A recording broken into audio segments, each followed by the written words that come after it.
आधी रात का वक्त है। दिल्ली के सारे लोग धुंध और सर्दी की वजह से गर्म बिस्तरों में लेटे गहरी नींद में हैं। लेकिन दिल्ली के एक छोटे से घर में एक शख्स अपनी आखिरी सांसें ले रहा है। इस अधीड़ उम्र शख्स के सिरहाने इसका 18 साल बेटा बैठा है। ये लड़का कभी अपने बाप के सर को अपनी गोद में रखता है तो कभी अपने बाप के सर को जमीन पर रखकर लोगों को मदद के लिए बुलाने के लिए घर का दरवाजा खोलता है। लेकिन बाहर घुप अंधेरा और दिसंबर की धुंध को देखकर फिर से दरवाजा बंद कर देता है। इसी अफरा तफरी में ये शख्स फौत हो जाता है और ये रात इस नौजवान की जिंदगी का एक डरावना ख्वाब बन जाती है।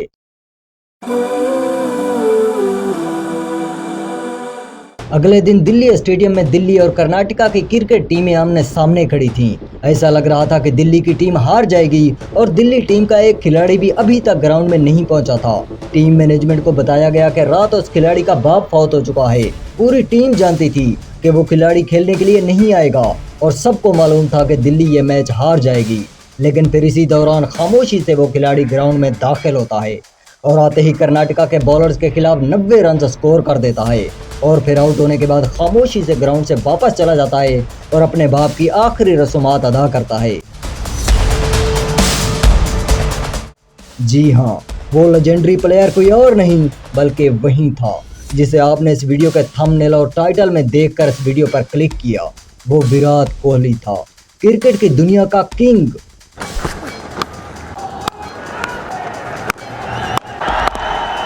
Here it comes, number 47 for Virat Kohli.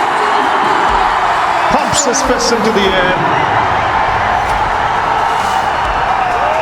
He loves batting on this ground. 5 नवंबर 1988 नई दिल्ली में रहने वाले एक पंजाबी हिंदू घराने में एक बच्चा पैदा हुआ। इस बच्चे के बाप प्रेमनाथ कोहली ने इस बच्चे का नाम विराट रखा। विराट का बाप एक वकील था और माँ एक घरेलू खातून थी। इब्तदाई तालीम के लिए विराट को विशाल भारती पब्लिक स्कूल में दाखिल करा दिया गया। लेकिन विराट को स्कूल से कोई दिलचस्पी नहीं थी, वो तो सिर्फ क्रिकेट का दीवाना था। बाप ने जब ये देखा कि विराट की दिलचस्पी क्रिकेट में है तो उसने 1998 में 10 साल के विराट को क्रिकेट एकेडमी में दाखिल करा दिया गया। इस एकेडमी में विराट ने कोच राजकुमार शर्मा के जेर निगरानी तरबियत हासिल की। विराट ने पहली बार दिल्ली अंडर 15 टीम के लिए अक्टूबर 2002 में पोली उमरीगर ट्रॉफी में खेला। वो 2003 में पोली उमरीगर ट्रॉफी के लिए टीम के कप्तान बन गए। वो 2004 में विजय मर्चेंट ट्रॉफी के लिए दिल्ली अंडर 17 टीम में मुंतखब हुए। दिल्ली अंडर 17 ने 2005 में विजय मर्चेंट ट्रॉफी जीती, जिसमें विराट ने 2 सेंचुरियों के साथ 7 मैचों में 757 रन बनाकर सबसे ज्यादा रन बनाने वाले खिलाड़ी के तौर पर कामयाबी हासिल की। उसने नवंबर 2006 में तमिलनाडु के खिलाफ दिल्ली के लिए अपना फर्स्ट क्लास डेब्यू किया। 18 साल की उम्र में उसने अपनी पहली इनिंग में 10 रन बनाए। यहाँ तक पहुँचने के लिए विराट के बाप ने अपने बेटे की हर खुशी और ख्वाहिश में उसका साथ दिया। घर के दरवाजे से लेकर स्कूल के गेट तक, क्रिकेट एकेडमी से लेकर क्रिकेट ग्राउंड तक उसका बाप उसके साथ रहा। और फिर विराट की जिंदगी में एक डिजास्टर हो गया। विराट का सबसे बड़ा सपोर्टर और हर मौके पर उसका साथ देने वाला बाप 18 दिसंबर 2006 की रात हमेशा के लिए उससे जुदा हो गया। अगर कोई आम शख्स होता तो इतनी बड़ी चोट से टूट जाता और यही समझता कि अब सब खत्म हो चुका है, लेकिन वो आम शख्स नहीं था। अपने बाप की मैयत के सिरहाने बैठकर उसने फैसला किया कि अब वो अपने बाप का ख्वाब पूरा करेगा। अब चाहे जो हो जाए वो इंडिया की नेशनल क्रिकेट टीम में जाएगा। ये सब सोचकर वो अपने बाप की मैयत को घर में रखकर अपनी टीम को संजय ट्रॉफी में हारने से बचाने के लिए क्रिकेट ग्राउंड में पहुंचा। वैसे आप भी सोच रहे होंगे बॉस, क्या शख्स है यार जिसे बाप की मौत भी क्रिकेट खेलने से ना रोक सकी, उसे आज दुनिया के बॉलर्स क्या रोकेंगे। वैसे आप गलत नहीं सोच रहे। अगस्त 2007 में इंडिया की अंडर 19 टीम ने श्रीलंका का दौरा किया और जाहिर है विराट भी इस टीम का हिस्सा था। मार्च 2008 में विराट ने मलेशिया में मुनक्किद 2008 अंडर 19 क्रिकेट वर्ल्ड कप में इंडियन टीम की कप्तानी की और जीत हासिल की। अगस्त 2008 में कोहली को श्रीलंका के दौरे और पाकिस्तान में चैंपियन ट्रॉफी के लिए इंडियन वनडे स्क्वाड में शामिल किया गया और यहां से शुरू हुआ विराट का इंटरनेशनल कैरियर। जून 2010 में जिम्बाब्वे में श्रीलंका और जिम्बाब्वे के खिलाफ सीरीज के लिए विराट को नायब कप्तान मुकर्रर किया गया। विराट ने 42 की औसत से 168 रन बनाए, लेकिन भारत सीरीज से बाहर हो गया। सीरीज के दौरान विराट वनडे क्रिकेट में तेज तरीन 1000 रन मुकम्मल करने वाले हिंदुस्तानी बल्लेबाज बन गए। 2010 के एशिया कप और श्रीलंका और न्यूजीलैंड के खिलाफ सीरीज में विराट की परफॉर्मेंस खराब रही। इन 2 सीरीज में उसकी ज्यादा से ज्यादा एवरेज कोई 15 से 16 रही। लेकिन इस खराब परफॉर्मेंस के बावजूद विराट को ऑस्ट्रेलिया के खिलाफ 3 मैचों की वनडे सीरीज में बरकरार रखा गया और इस सीरीज में उसकी परफॉर्मेंस अच्छी रही।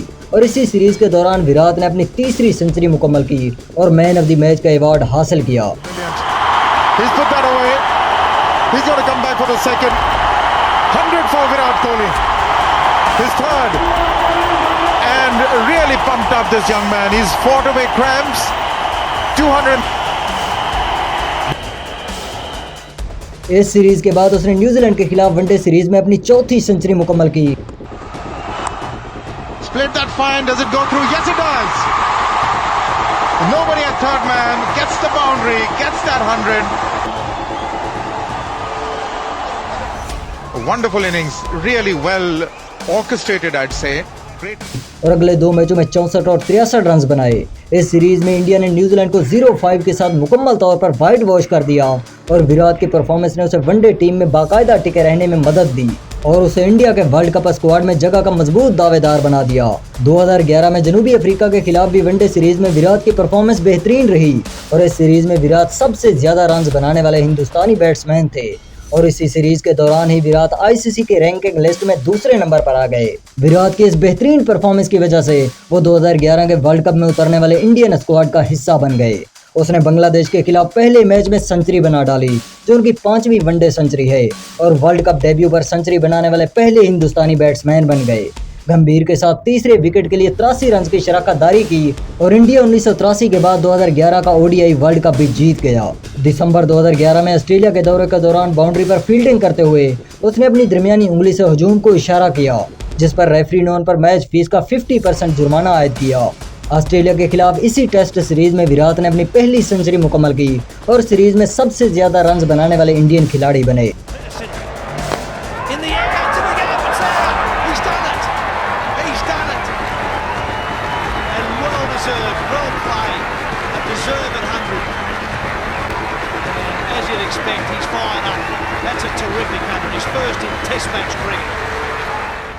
लेकिन इसके बावजूद 0-4 से इंडिया को वाइट वॉश कर दिया गया।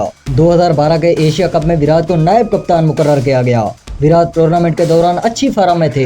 उसने श्रीलंका के खिलाफ पहले मैच में 108 रन बनाए, बांग्लादेश के खिलाफ 66 रन बनाए और पाकिस्तान के खिलाफ आखिरी ग्रुप मरले के मैच में उसने 148 गेंदों पर 183 रन बना डाले जो उनकी 11वीं वनडे सेंचुरी थी। And it's been taken a special innings this from Virat Kohli. He'll be disappointed that he couldn't finish it off. Terrific innings, 183, 318 for 4. Virat का स्कोर एशिया कप की तारीख में सबसे ज्यादा इनफिरादी स्कोर था और वनडे में पाकिस्तान के खिलाफ भी सबसे ज्यादा इनफिरादी स्कोर था। उससे पहले 2004 से ये रिकॉर्ड यूनुस खान के पास था जिसने 144 रन बनाए थे, लेकिन इसके बावजूद इंडिया फाइनल में नहीं पहुंच सका।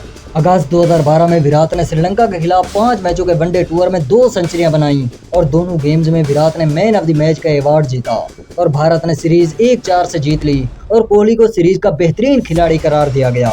जून 2013 में कोहली ने इंग्लैंड में आईसीसी चैंपियन ट्रॉफी में शिरकत की। उसने वार्म अप मैच में श्रीलंका के खिलाफ 144 रन बनाए। Goes on to 99. Will he come back for the second? Karthik says yes. It's a comfortable 2 and yet another 100 playing for India for Virat Kohli. What a performance! 100 of 95 balls. और semifinal में पहुंचकर फिर से श्रीलंका के खिलाफ 58 run बना डाले और श्रीलंका को सेमीफाइनल से बाहर कर दिया गया। कोहली ने फाइनल में 34 गेंदों पर 43 रन बनाए और इंडिया ने फाइनल जीत लिया। जुलाई 2013 में जिम्बाब्वे के 5 वनडे मैचों की सीरीज में कोहली को पहली बार पूरी सीरीज के लिए कप्तान मुकर्रर किया गया। सीरीज के पहले मैच में उसने 108 गेंदों पर 115 रन बनाए और मैन ऑफ द मैच का एजाज हासिल किया। भारत ने सीरीज 0-5 से क्लीन स्वीप किया जो कोहली के बतौर कप्तान पहली सबसे बड़ी कामयाबी थी। हिंदुस्तान ने दिसंबर 2013 में 3 वनडे और 2 टेस्ट के लिए जनूबी अफ्रीका का दौरा किया। जोहान्सबर्ग में पहले टेस्ट में विराट जनूबी अफ्रीका में अपना पहला टेस्ट खेल रहे थे और पहली बार चौथे नंबर पर बैटिंग करते हुए कोहली ने 119 और 96 रन बनाए। उनकी ये सेंचुरी पिछले 15 साल में जनूबी अफ्रीका के खिलाफ पाकिस्तान या इंडियन बैट्समैन की पहली सेंचुरी थी। इसके बाद श्रीलंका के खिलाफ एक सीरीज के लिए एक बार फिर से कोहली को इंडियन टीम का कप्तान मुकर्रर किया गया। इस सीरीज में कोहली की परफॉर्मेंस अच्छी रही और सीरीज 0-4 से इंडिया के नाम रही और श्रीलंका को वाइट वॉश कर दिया गया।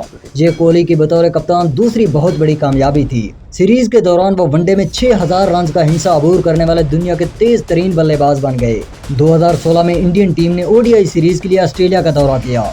इस सीरीज में कोहली की परफॉर्मेंस बेहतरीन रही। सीरीज के दौरान वो वनडे में 7000 रन का हिंसा अबूर करने वाले दुनिया के तेज तरीन बल्लेबाज बन गए। अपनी 161 इनिंग्स में ये संग मील अबूर करते हुए और तेज तरीन 25 सेंचुरियां मुकम्मल करने वाले बल्लेबाज बन गए। वनडे सीरीज में 4-1 से हारने के बाद हिंदुस्तानी टीम ने ऑस्ट्रेलिया को T20 इंटरनेशनल में 0-3 से व्हाइट वॉश करने के लिए वापसी की। कोहली ने तीनों T20 में 90, 59 और 50 के स्कोर के साथ निस्फ सेंचुरियां बनाई और 2 मैन ऑफ द मैच के साथ साथ मैन ऑफ द सीरीज का अवार्ड भी हासिल किया। कोहली ने भारत में 2016 के ICC वर्ल्ड T20 में अपनी फॉर्म को बरकरार रखा, पाकिस्तान के खिलाफ 55 रन बनाए और ऑस्ट्रेलिया के खिलाफ हिंदुस्तान के लाजमी जीतने वाले ग्रुप मैच में 51 गेंदों पर 82 रन बनाए। सेमीफाइनल में कोहली ने 47 गेंदों पर 89 रन के साथ सबसे ज्यादा स्कोर किया, लेकिन वेस्टइंडीज ने भारत के 192 के मजमूई स्कोर पर काबू पाकर भारत की मुहिम का खात्मा कर दिया।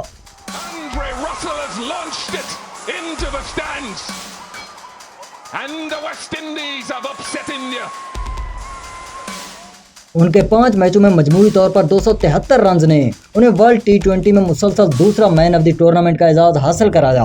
5 अगस्त 2018 को कोहली ने स्टीव स्मिथ को पीछे छोड़कर ICC टेस्ट रैंकिंग में नंबर 1 टेस्ट बल्लेबाज बन गए। 2018 में वेस्टइंडीज के खिलाफ वनडे सीरीज के दौरान कोहली 10,000 ODI रन बनाने वाले 12वें बल्लेबाज और तेज तरीन खिलाड़ी बन गए।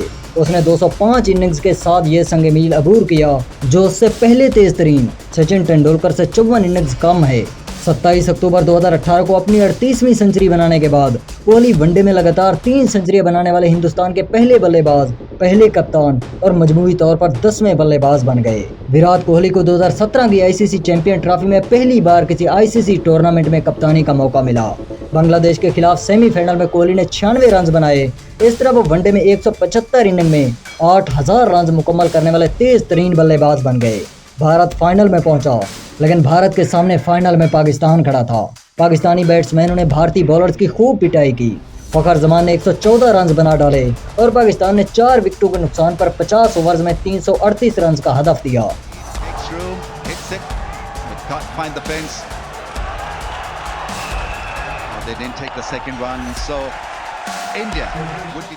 इसके बाद जब इंडियन बैट्समैन बैटिंग पर आए तो पाकिस्तान के बॉलर्स ने इंडियन बैटिंग लाइन को भी बुरी तरह क्रैश कर दिया। मोहम्मद आमिर ने रोहित शर्मा को 0 पर आउट कर दिया और कोहली भी मोहम्मद आमिर की बॉलिंग के सामने नहीं टेक पाए और सिर्फ 5 रन बनाकर पवेलियन लौट गए। इसी तरह इंडिया के बाकी बैट्समैन भी सस्ते में आउट होने लगे और इंडिया को पाकिस्तान के हाथों बदतरीन शिकस्त का सामना करना पड़ा। इंडिया ने सबसे बड़े मुकाबले में सबसे बड़ी हार का सामना किया। विराट की टीम 30 ओवर और 3 बॉल्स पर सिर्फ 158 रन बनाकर ऑल आउट हो गई और पाकिस्तान ये मैच 180 रन से जीत गया। पाकिस्तान की ये 180 रन की फतह ICC फाइनल्स की तारीख में अब तक का सबसे बड़ा मार्जिन है और ये कोहली की कप्तानी की पहली सबसे बड़ी हार थी। 2019 के वर्ल्ड कप में कोहली इंडियन टीम के कप्तान थे।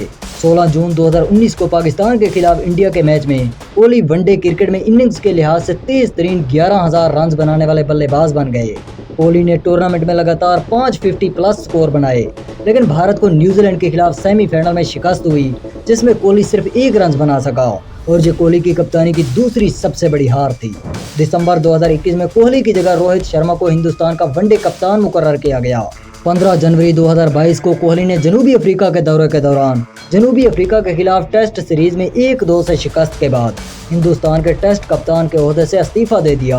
वो मिडिल क्लास लड़का जिसे बाप की मौत भी क्रिकेट खेलने से ना रोक सकी, आज पूरी दुनिया का बॉलिंग अटैक मिलकर भी उसे क्रिकेट की दुनिया का सुपरस्टार बनने से नहीं रोक सका। आज दर्जनों रिकॉर्ड और सैकड़ों अवार्ड विराट के पास हैं और इस वीडियो की अपलोडिंग डेट तक ये सफर अभी जारी है।